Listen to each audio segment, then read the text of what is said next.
The VC show, let's go, doing the part with Ros. We got the sports on deck for our audience. Whether it's big news, hot topics, updates, straight facts, storytelling, breakdowns, or special guests. VC show, let's go, it's time to turn it out. The VC show, let's go, let's go. What's up, what's up? Welcome to the VC show presented by Caesars Sportsbook on Omaha Audio. I'm Vince Carter, and you know who that is over there. Yes, Ros Gold-Onwude. What's up, Ros? We're back at it. How you doing? Playoffs are here. Regular season is over. I know you've been busy, but now we really get busy, right? We got to talk about it. I think the most interesting developments came out of Minnesota with the Timberwolves, Rudy Gobert, sure. Kyle Anderson. Things get heated in the huddle. Words are exchanged. The newsbreakers were able to get the nitty gritty. I mean, they had the word details, what happened in the locker room. I was like, dang, so is people just giving up all the tea on teams, huh? Man, they giving up all the tea. I was like, how y'all know what was said? You know, exactly. I'm like, how do you get it verbatim? Like, oh man, we heard the video. We heard the sound. Like, what? Wait, what? Wait, who said what in the locker room? I'm like, yo. They're giving it up for a couple of dollars now. The tea is being given up to the exact detail. They had exact words, language. I'm like, yo, nothing is sacred. They said what in the locker room at halftime? But basically, if you didn't know, Kyle Anderson, Rudy Gobert, their words exchanged. How about you get a rebound? How about you get a block?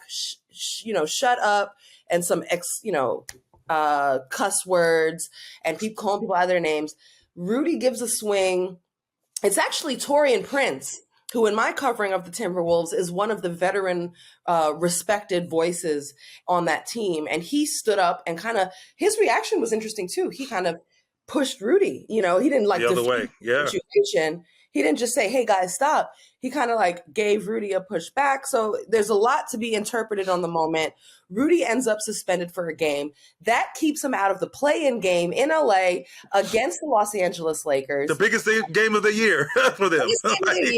They gave the whole kitchen and the sink and the bathroom and everything to bring Rudy Gobert in. It has not been his best statistical season.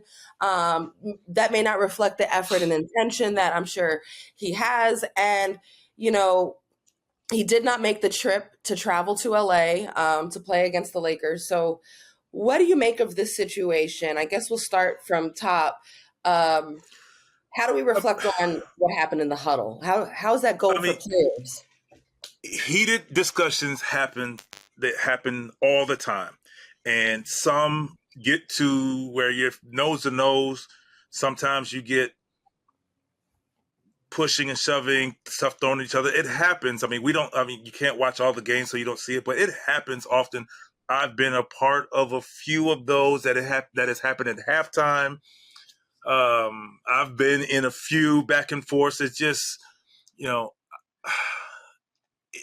it's a thing, and at least it shows that you care, and we see it in the W, and with the Phoenix Mercury, we saw Tarazi and yes, exactly.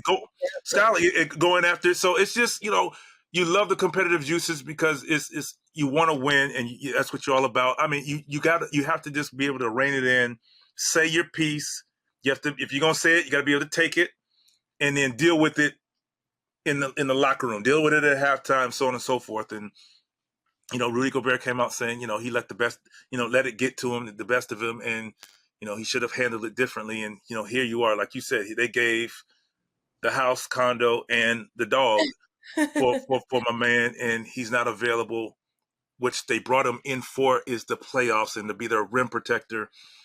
And now here they are in this situation. So, yeah, man, it's just, for them, I hope they're able to just figure it out, lock in, and play their best basketball. That's a huge loss. Both of them, him and the young man. What's the guy who broke his wrist? Jaden McDaniels. McDaniels, yeah. Those are two huge losses because you need those guys. You're not looking for them offensively. Yes, you want to get something, but defensively is where they're the superstars. Yeah. So that's losing two superstars on that end of the floor, and it's going to hurt them a lot. Yeah, I agree with you. And I think, Rudy came out pretty immediately the next day and came out with an apology, a Twitter apology, so apologized publicly. And I think it did reveal something about the pressures this team is under, in the sense that to play devil's advocate, there's a lot of eyeballs on this unorthodox trade to put both Karl Anthony Towns and Rudy Gobert on the same team, give up a lot for it.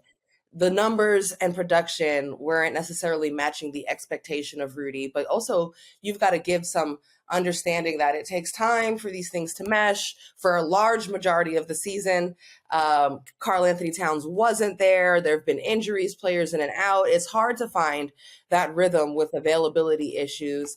And it seemed that even though the Timberwolves were struggling with turnovers, they were struggling with, stickiness at the beginning of the season on offense and just figuring out their identity, there were bright spots in Anthony Edwards is having a career season. He's an all-star. And that in the midst of it all, here they are still, in a playoff hunt. It seemed kind of ugly at some point this season, but here they are right back in it. And when you needed every bit of momentum and the team was finally starting to look like a whole version of itself with available players, and you got Conley in there who was bringing added support and comfort for Rudy Gobert, this is a distraction that's not needed and also hints at a pressure that maybe the team and Rudy is starting to feel. And it's a tough spot to be in. The timing couldn't have been worse. And I do think that people lean in on Rudy hard ever since the COVID situation and the things with the microphones. And then now this, and he's been put in some positions that isn't necessarily all his fault. He was the one put in this position. But I do think when Rudy slips up, people don't miss it. They don't miss it. That's a fact. That's a fact. And to your point, Vince, they hurt defensively. Jaden McDaniels was developing as one of the top on-ball options. Someone who could really be active on ball. Rudy obviously is a rim protector. And Roz, think about this real fast, real quick. And those two guys take the pressure off their superstars on the offensive end. Now you don't have to expect Karl Anthony Towns to go have to guard Anthony Davis, and he can go guard someone else because you need him offensively as much as possible. Same thing with Anthony Edwards. Anthony Edwards is a very solid defender, but now you need him to put up points in the playoffs. And now McDaniels takes that pressure off him where he can go and guard someone else and then do his thing offensively. So, I was actually surprised, too, because you think about the impact Kyle Anderson makes for the Timberwolves. Coach Finch actually called him one of his smartest players, one of his most important players. Yeah. He makes good basketball plays happen. He's a calming presence. So I was actually shocked that he was in the heart of in the heat of battle or heat of argument. But that's what it is. It's the heat of battle, and it happens. It happens. I think back T-Mac and I having arguments like that on the court, about the game. I can think of Antawn and I in college having. What were they like? It was just about basketball play, and you have your point, he has his point. You kind of get it out, and you kind of move on, and you take it with stride. You take it as constructive criticism, and just like you're allowed to say your piece, they're allowed to say their piece. Sometimes, guys go take it too far or whatever.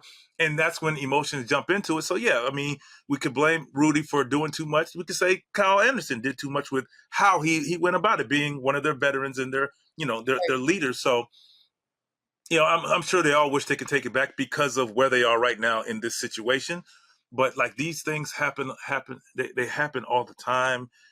It's just unfortunate that it happened to this team. And when you say bad timing, your very first bet with Caesars Sportsbook.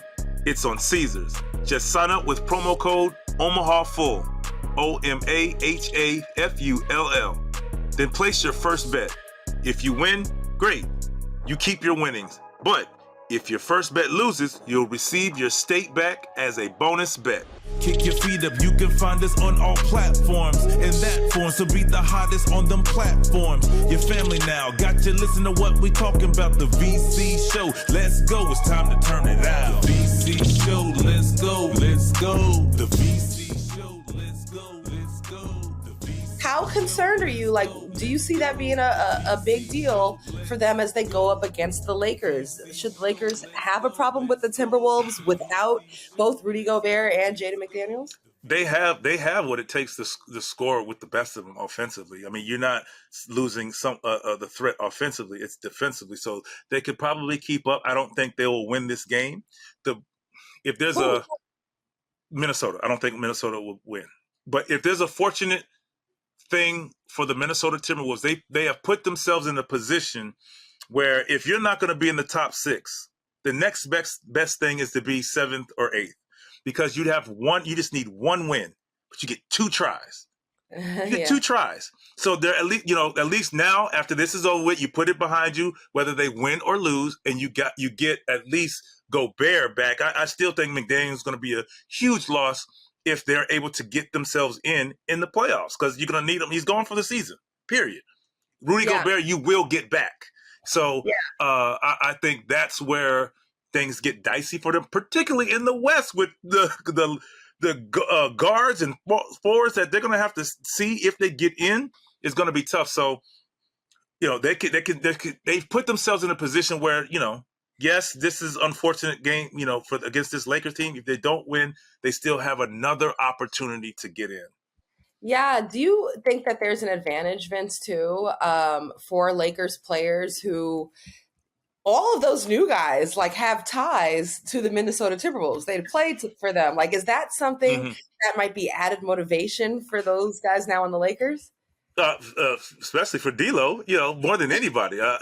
He was extremely animated when they played him just a time back ago, because that's your former team. You want to play well, you want to beat your old team. Well, this is another opportunity not only to get yourself in the playoff, but to start to put your old team out of the playoffs. It's nothing like it. And this is a great opportunity and situation for him in particular. You're the Lakers. You don't want to be on the outside looking in. The NBA, the world, regardless of how you feel about the Lakers or LeBron or Anthony Davis, you're going to either, as you know, in the media, we're either going to talk about the Lakers or people want to see them just because, to see what happens to their team. So, the Lakers is always a good thing. Okay, so, and any team that has LeBron James and Anthony Davis, must is that enough to play it? Because this is the moment we've been talking about all season. All season when it comes to the Lakers, regardless of who's been in and out, even with players like Jared Vanderbilt, who people are high on, the energy and intensity that he brings, the activity, the fact that he makes things happen. Anytime he's on the court, it's just instant energy. Or if it's Malik Beasley, who can come in and get on a heater. Timely threes, absolutely. All these different players that are exciting shifts and additions over the season. The main talking point we always came back to, Lakers have a chance in the playoffs if they have a healthy Anthony Davis and LeBron James. So now we are heading to the play-in. They're available. What does that mean? They're healthy. And they're healthy. What does that mean for the Lakers and their run and opportunity to have a run in the playoffs? It means that anything is possible. And it means that you have a LeBron James. Let's say, first we understand what LeBron James means in the playoffs. You understand what he can do. You know that he can get you a win at 38, at 28, at 18. It doesn't matter. So they just needed to give themselves an opportunity, and they did that. They gave themselves an opportunity with playing great basketball at the right time. Like I said before, coming out of the All-Star break, this is when you want to play your best basketball and start peaking towards the playoffs. And that's what they're doing. They got the new guys in. Oh, can they develop and build at the right time? Well, they did that, and I think with LeBron being out, it gave those new guys an even better chance to understand the offense, understand what's expected of them. Then you implement LeBron, and things shift a little bit, change, but it's easier now because they understand it, and they're playing great basketball. So then there's Anthony Davis, who I think is their go-to guy, is their best player, is the guy that should put this team on his back, and that should be his mentality. If he adopts that mentality like he's been playing, they have a chance. They have a chance. And I say it before and I say it again. Matchups matter. So if you don't get in the playoffs, they put themselves in a position where they can do great things in the playoffs. Now, just imagine you worked all year to be the number 1, number 2, number 3 team in the West, and now you play against a team that has these guys that are, Yep. all-time all-stars, all-time first teams every year, and they've gotten healthy, and they're not playing like, this is not your typical 7th, 8th seed that you're about to see. So it's a great opportunity for them, and look out, Memphis. Totally feel you. You're almost like, the advantage at being a top seed is kind of weird in a season where, you got lower seeds that are getting better as the playoffs approach, that are adding players that have been sneaky. Maybe it was an injury or consistency issue all season.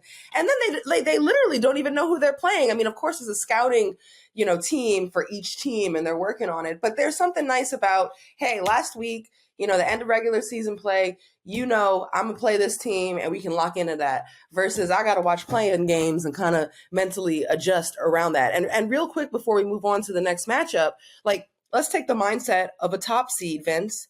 What's that like is it such a big disadvantage for these top seeds to not have the closure around who their opponent is yet?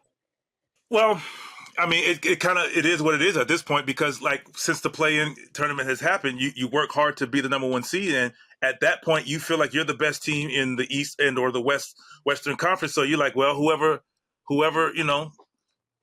gets this seed, good luck beating us, type thing. It has to be a confidence thing. Yes, the uncertainty of who you're going to play. Yes, but the wonderful thing about this is it's not like you're playing an Eastern Conference team if you're a Western Conference. Like you're the Denver Nuggets. You're not getting ready to see who's the winner of the Hawks Miami Heat. Okay, I get what you're saying. You're seeing the winner of Timberwolves, you know what I'm saying, or whatever. So now you have an idea who they are because you played them 4 times already. So you're already familiar with your opponent. It's just now tweaks for them offensively. How are we going to guard these guys, and how do we think they're going to guard us? And they kind of get an easy advantage because some of these teams are going into, like Denver, they're going into healthy, not having to play a game. You're catching a team that's having to play an extra game, some of them 2 games. You get one more chance to scout a team of how they're playing right now. Because think like Phoenix set their stars down. You know what they're going to do. I get it. But now you're seeing, the rotation, so you can prepare for the Lakers' exact rotation. You can prepare for whoever number 8 is exact rotation. So those are the kind of the advantages. If you can flip it, you can say, yeah, people say, oh, yeah, but they had a game and they've been playing. So, yeah, it can go both ways when your team has been sitting a little bit longer.